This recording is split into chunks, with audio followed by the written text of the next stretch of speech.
Let's talk to Daw KC, criminal barrister, legal commentator, author of Justice on Trial, Why the System is Broken, How We Can Fix It. Chris, what was your analysis, what was your assessment of the actual changes to the law the government was proposing this week?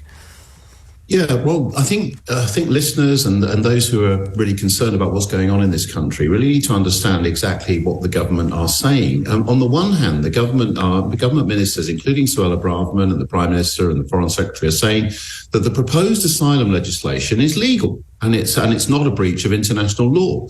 I'm a lawyer and I have yet to hear a single lawyer who agrees with them.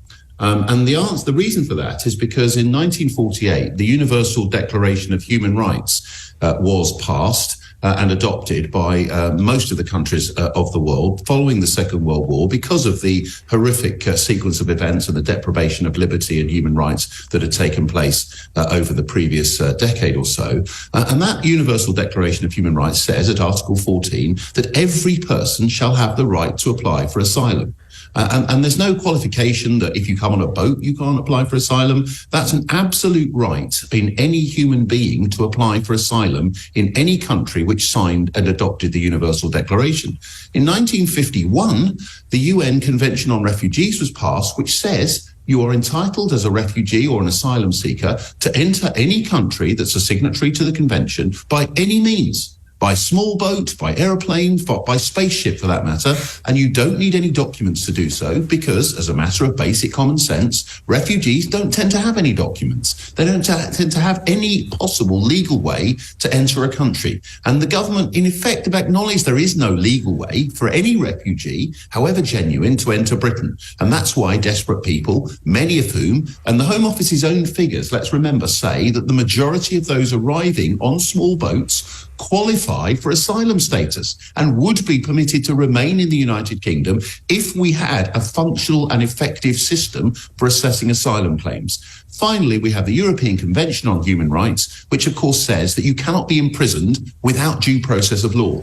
And this Act of Parliament, or this bill as it is at the moment, would allow those who arrive on small boats, and only those who arrive on small boats, to be imprisoned, detained, with no access to the courts, no right to a lawyer, no right of appeal, and then to be deported. Now that, as any lawyer will tell you, is a breach of all three of those fundamental pieces of international human rights law. And the irony for your listeners is, of course, which country was behind all of those three pieces of international basic human rights law? The United Kingdom was. We wrote the Universal Declaration on Human Rights, we wrote the UN Convention on Refugees, and we wrote the European Convention on Human Rights. Now, the government, if they were being honest, would just say, we don't care. We don't care about any of these things. We don't care because we're going to break all of these rules because we think it's popular and we think it'll get us votes at the next election. The problem for me is they're not being honest. They're not saying that. They're saying this is lawful. If it's lawful, my question is, which lawyer is advising the government that it's lawful?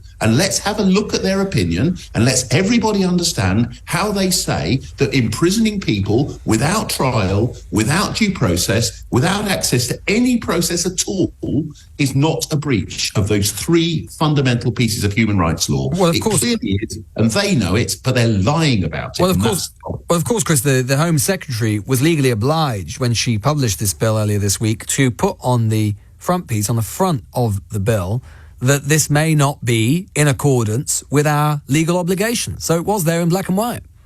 Exactly. But the problem then is that she's gone on television and she's gone into numerous other media interviews, as have other government ministers, and said, we say this is lawful, this is legal. Well, I think the term they've used is it's within, they're pushing the established framework of the law, but is still within it. Make of that what you will. Yeah, well, that's just nonsense. They haven't just said that. They have said very categorically. Suella Braverman was on, I think it was on Sky News the other day, saying, I've got an army of lawyers advising me on this, and they tell me that this could well be completely lawful. I think that's a lie. Because if she does have an army of lawyers telling her that, let's see their advice published, as we had with Geoffrey Robertson, if you'll remember, over Brexit, when he was the Attorney General. Publish the advice that's telling them it's lawful. Otherwise, members of the public, it's just lies. There is no lawyer telling them that. This is politics and politics alone. They know it's a breach of international law. And frankly, in this country, we fought the Second World War precisely in favour of human rights and to stop breaches of basic human rights, to stop people being thrown out of countries and having nowhere to go. These are one of the many reasons we fought the Second World War. We sacrificed so much, and we as a country were the most important country in preserving these rights up until this bill.